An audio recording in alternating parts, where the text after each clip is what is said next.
भैयाओ, सीता जी को जब विदा किया जनक जी महाराज ने, और अयोध्या में जब सीता जी पहुंची हैं, तो पता है दशरथ जी क्या कहते हैं तीनों रानियों से कि बधू लड़के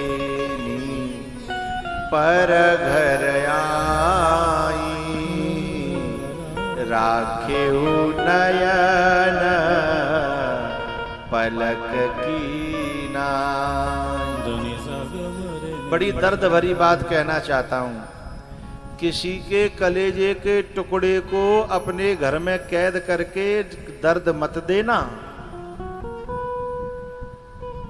क्योंकि अपनी बेटी को देख करके बाप परवश हो गया है, असहाय हो गया है, वो तुम्हारे साथ कुछ कर नहीं सकता।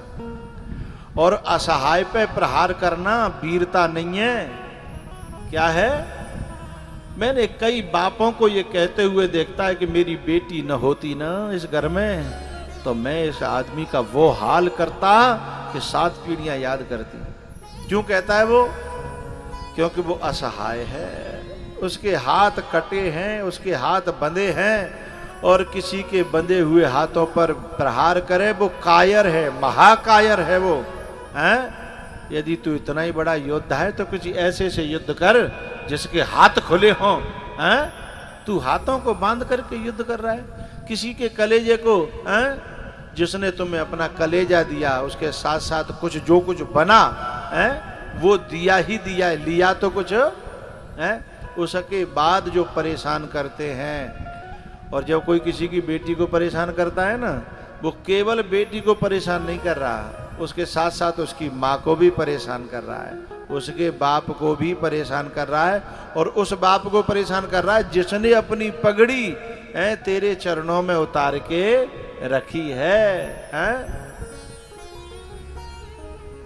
बेटा की बराबर का दामाद होता है, और वो जब परेशान करता है तो वो हाथ भी जोड़ लेता है, बेटा तू मेरे बेटा के बराबर है, मैं तेरे से कुछ कहना नहीं चाहता। भैयाओ, किसी के कलेजे के टुकड़े को सताना नहीं, नहीं तो वो अपराध परमात्मा भी उसे क्षमा नहीं करता है कभी भी।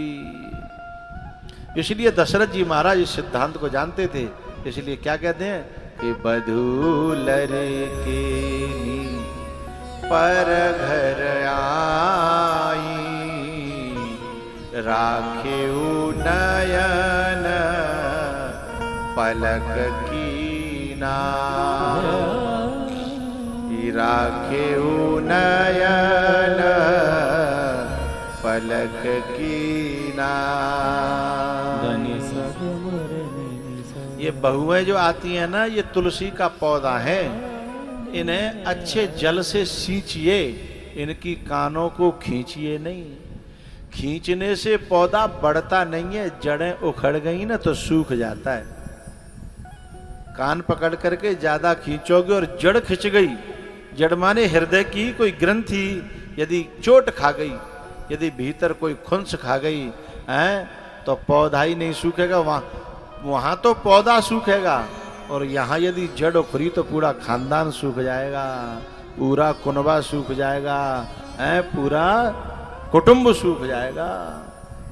इसलिए तुलसी के पौधे को अच्छे जल से सींचिएगा, खींचिएगा नहीं।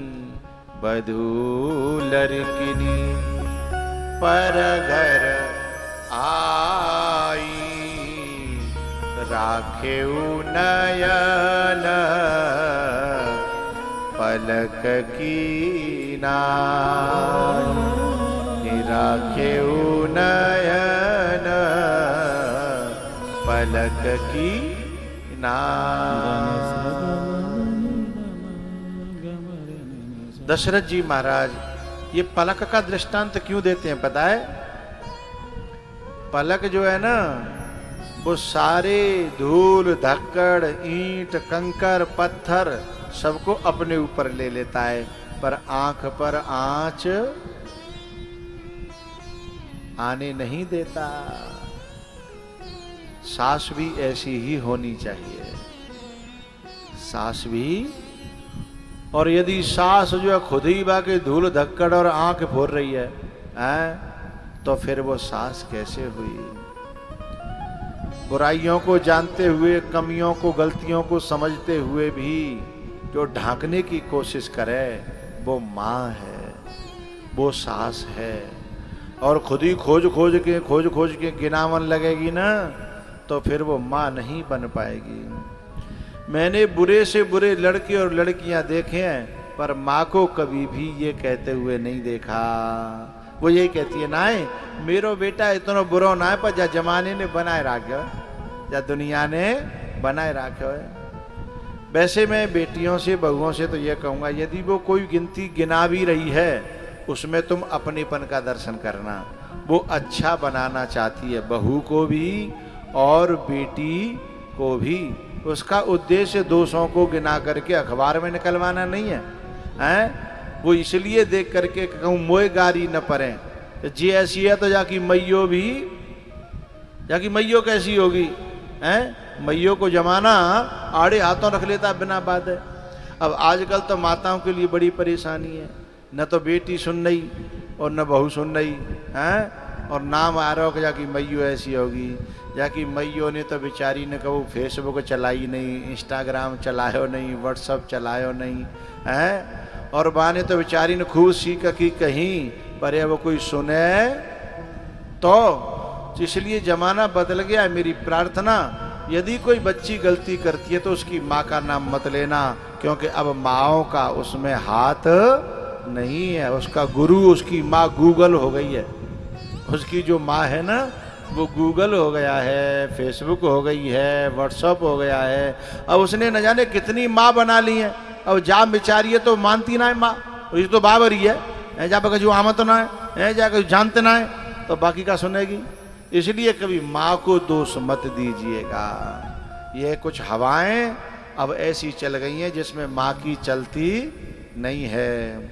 वधू लड़किनी पर घर आई, राखेऊ नयन पलक की नाई, राखेऊ नयन पलक की नाई।